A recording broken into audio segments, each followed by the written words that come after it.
Hello ladies and gentlemen, once again this is Jeremy Smith, Photog J the Great. Here lately I've been getting a lot of questions from people asking me about the differences between the Nikon D600 and the Nikon D800. As you know, we did a review on the D600 already, and I think it answered a lot of people's questions. I am currently working on a review for the D800, and that will be out very, very soon. But since I've been getting so many questions about the differences between both these cameras, I decided to make a video on that first. So anyways, we're going to go ahead and take a look at both of these in detail right now. Taking a look at the 800 and 600 close-up, of course the first thing I'll point out is the D600 is not a pro-level DSLR. And if you guys have seen my video showing the differences between the pro-level DSLR controls and entry-level DSLR controls, it's a very, very similar difference here between these two cameras. The D600 is essentially like a mid-range DSLR such as a D7000, and so basically if you look at the back of it, it has all of its controls set up in a way that you have all of your menu buttons and zoom in, zoom out buttons and all that. They basically serve a secondary function. So instead of them doing just that one thing, they also serve as ISO and quality adjustments and white balance adjustments, things like that. If we take a look at the D800, it's very much like other pro-level Nikon DSLRs like the D700 and D200 and 300 and even the higher level D4. So if we look at it, up here on top, we have all the controls kind of laid out here. The thing I like about this is it's possible to memorize where all these are laid out. So they have a lot of space between them, and they're in a pattern that's easy to remember. And of course, they're just doing that one function. So, and of course, the thing that I like on the 800 is Nikon has finally given us a fourth button up here for our bracketing. So that's something that we didn't have on the previous cameras. If we take a look at the back of the camera, you'll notice that those menu buttons and zoom in and zoom out buttons and all that they just serve that one function. These two cameras do have a lot of similarities though in their controls. On all the Nikons now, the autofocus system is changed pretty much in the same fashion. So anything from a D7000 all the way up to the D4, you actually change the focus modes the exact same way. So that is now achieved with this little button right here. And you have, of course, autofocus and manual focus here on the switch. But this center portion is the button that allows you to change modes. You essentially just press down the button and rotate the front or rear dial depending on what setting you want to change. And it's cool because this button actually fits naturally right on your thumb, so as you're shooting, it's very, very easy to get to. So basically what you do is you press and hold the button. If you rotate the rear dial, you can go between single and continuous focus modes. If you press the button and rotate the front dial, you actually change between all of your different area modes. So you can go between auto area, single point, you can do 39 points, 21 points, and so on, all by rotating that. It's also nice because all that information also shows up inside your viewfinder, so you don't have to take your eye down from your viewfinder whenever you're shooting. And as you can see, on the D600, it is, of course, fewer autofocus points, which that's going to be another difference between these two cameras, is the fact that this one's the 39-point focus system and the 800 is the 51-point system. But even though it's fewer points, it works the exact same way. So autofocus and manual focus there.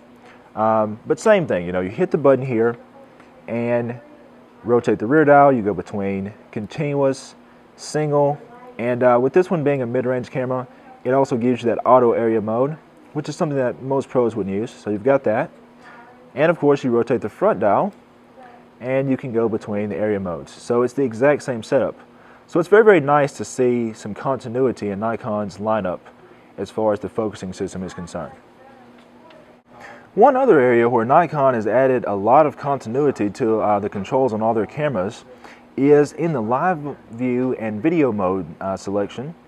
So you'll notice now, with that nice new setup that Nikon has for selecting autofocus area and autofocus mode, that actually frees up a little bit of space. So unlike the previous generation of Nikon Pro level bodies, This camera doesn't have that focus area mode selection switch right here. Instead, with the new setup, Nikon is now able to give us a direct control for our live view. So on this camera, and it's the same way on the D800, as you'll notice.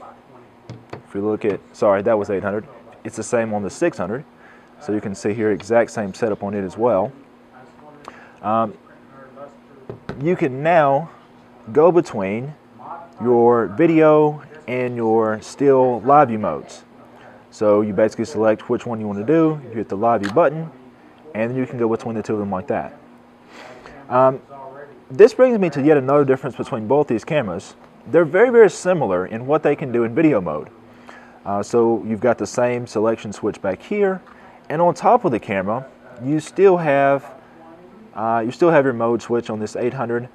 I do kind of wish that they'd put this new video record button in a new place as opposed to putting it where the mode button used to be. So that's a minor gripe, but still I like having a record button here.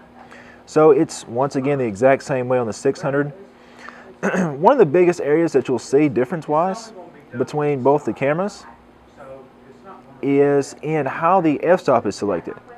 So on the 800, you can actually select f-stop straight away in live view mode here, and it doesn't matter if you're in still mode or in video mode.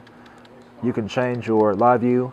Notice that we also have audio levels here, which is very nice, and both cameras have a headphone jack as well. But here on the 800, we can change between our f-stops without having to exit the live view mode. On the 600 though, it's a little bit different. So if you do any type of serious video, this one feature alone could make all the difference in the world between the 800 and 600. You'll notice on the 600 here, we'll do the exact same thing. I am currently in video live view mode. If I try to change f-stop while still in live view, I cannot do it. You actually have to go ahead and turn off your live view, and you have to change your f-stop, and then you have to go back into live view again. So you can't do it in real time the same way that you do on the D800 and D4, unfortunately. So that's, personally for me, for video use, that's definitely a deal breaker. Okay, so if we take a look at the connections on both these cameras, of course I'm starting with the D600 first here. The main thing I want to point out here is that Nikon, after 10 years, they finally learned to make rubber doors the proper way. So these have like little metal hinges on them, and so the whole issue of your doors stretching out and not fitting back closed again should be resolved on this generation of cameras, which is totally awesome. On this 600 here, starting out up at the top, we've got the microphone jack and headphone jack. So you've got both of those. Very, very nice to be able to monitor your audio levels. And of course you have full manual audio levels on this. Right down below this one, we've got our USB 2 connection, which is also where the WU1B wireless adapter plugs in. It plugs into the USB port, and we'll look at that at a later date. Then below that, we've got our mini HDMI, and then we have the port for the wireless remote control, for the wired remote control, and for the GPS module. So once again, with this being a mid-range body, it doesn't use the larger 10-pin screw-in type connector for the remote. It does use that smaller one, same one that the Nikon D90 and D7000 use, the DC2. So that's where that goes. Looking at the 800, pretty much same type of door on this, so no worries about the rubber no longer fitting and all that anymore. But I did find it a little bit interesting that on the D800, instead of subdividing the door into different sections like they did on the 600 and D4, they did opt for a single door here, so that's worth mentioning. Up top, we have our microphone jack. Of course, it has manual audio levels. And then down below that, we have our USB 3 connection. So right now, definitely hang on to that cable, because this is the only Nikon DSLR that uses USB 3, and those cables aren't quite as common. Then down here we have our mini HDMI out, and then lastly we have our headphone jack there. So very, very nice. It is interesting to note that on the 600 and 800 and all the newer Nikon bodies, they have finally done away with the power port just to make room for all the newer connections for you know, video-centric things like headphone jacks and all that. So anyways, let's go ahead and look at the cards on these cameras. Taking a look at the cards on the D600, it is dual SD slots, pretty much exactly set up like the D7000. So you can do the whole have it fill up one card and then jump to the next one, or you can do backup to where it's shooting both at the same time. And you can also separate your RAW files from JPEGs or your still photos from video as well. So lots and lots of different options there. It is still the norm for the pro bodies to be compact flash and the mid-range and entry-level bodies to be SD.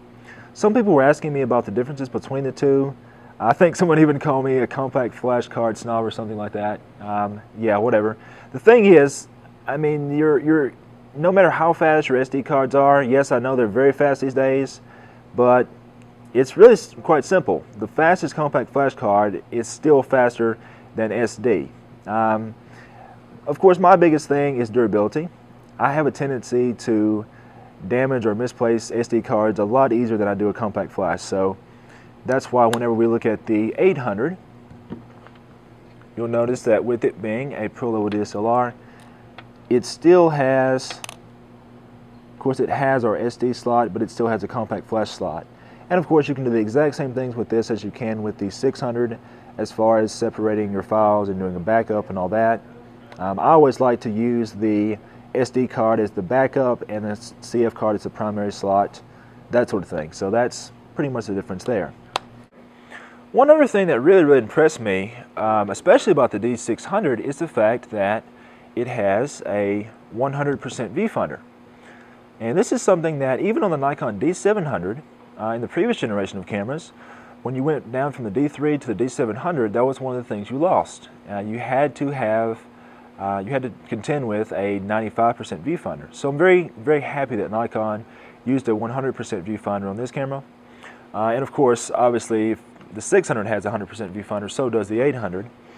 The 800 does have Nikon's traditional pro-level viewfinder. You know, they've had this in the D2, D3, and D4 and all those cameras.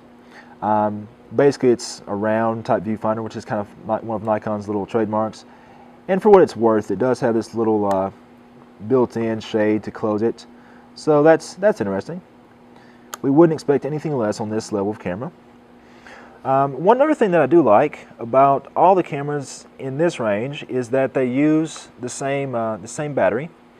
So very much like the previous generation cameras, like D90, D300, D700, all those cameras that use the ENEO3E battery. All of these newer cameras in that range, like the 600, 800, and 7000, they all use a newer battery called the ENEO15. So you can basically see this as a replacement for the older ENEO3 battery. Looks very similar. Similar battery capacity. They just changed up the terminals for some like battery standard thing. So very nice there. I do also like how on all the cameras in this range, Nikon continues to put a built-in flash on them.